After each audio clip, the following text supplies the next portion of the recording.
Hi everyone, welcome back to Gardening from Square One. And if you are new here, welcome. As gardeners, we have the incredible opportunity to support our buzzing and fluttering friends while creating our beautiful outdoor spaces.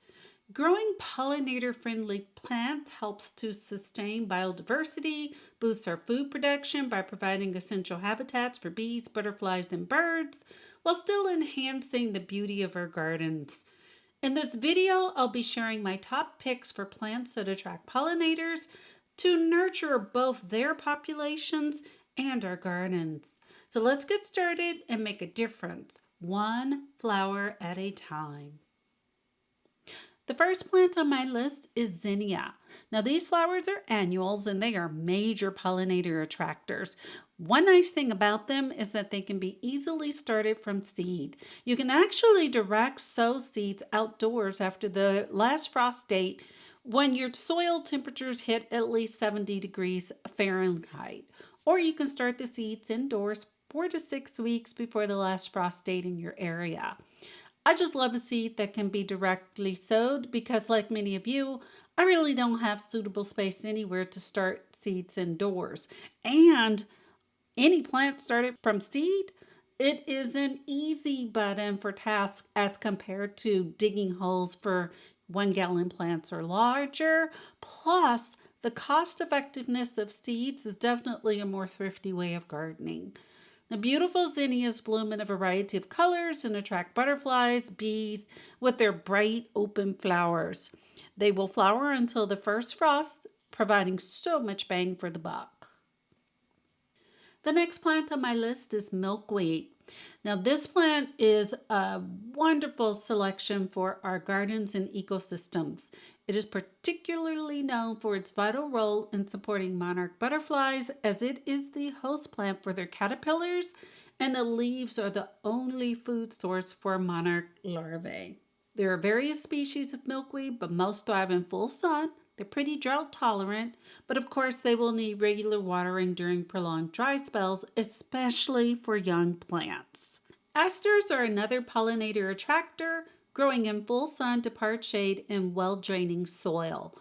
Asters typically bloom from late summer into fall, providing a great burst of color when so many other plants are starting to fade away. They also supply crucial late season nectar for pollinators that are preparing for winter. If you enjoy this kind of content, please consider clicking like, subscribe, and notifications. Moving on. The next plant on my list is salvia. Now, there are various species and colors of salvia, and they all offer nectar to many pollinators, especially hummingbirds and bees. There are salvia that have flowers in just about every color to blend seamlessly into your garden's color scheme, and their blooms will repeat throughout your growing season. The most salvias tend to have decent drought tolerance. Oh, but just look at the pollinators on my Rockin' Play in the Blue salvia, which, by the way, returns reliably year after year in my Zone 8B garden. Agastache and its hyssop has aromatic leaves and tall spikes of flowers, and as you can see, it is a pollinator attractor. I've walked out to look at my agastache and have noticed at least 4 different pollinators on plants all at once. It's beautiful to see how pollinators select their spot on the same plant and coexist, just doing their own beneficial thing. The next plant on my list is butterfly bush. And with a name like that, what pollinator-friendly plant list would be complete without butterfly bush?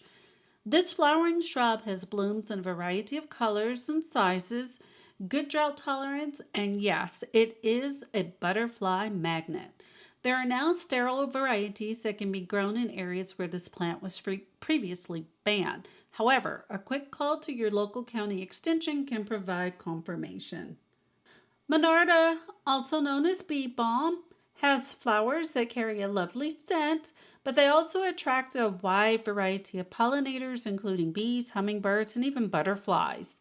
The blooms will come in lovely shades of pinks, reds, and purples that you'll see on your plants from spring all the way through summer.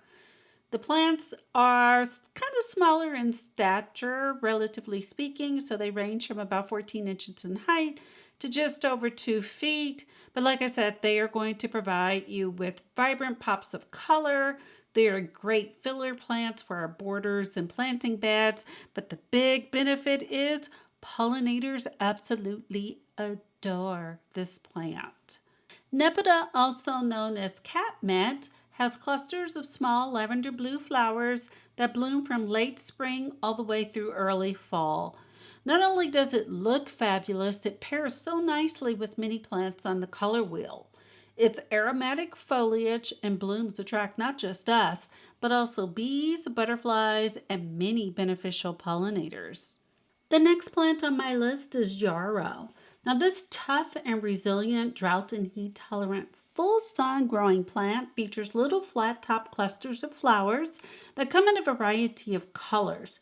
They're an absolute magnet for pollinators, including bees.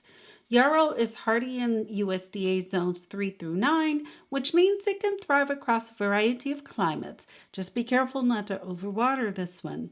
The final pollinator friendly plant on my list is coneflower, also known as Echinacea.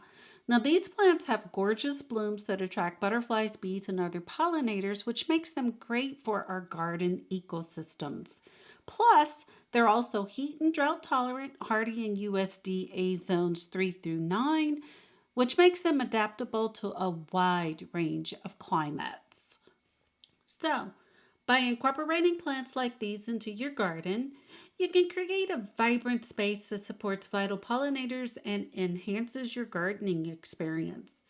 What pollinator attractor in your garden or on this list is a favorite? Please comment below. Thanks for watching, and I hope you have a great day in your garden. Bye.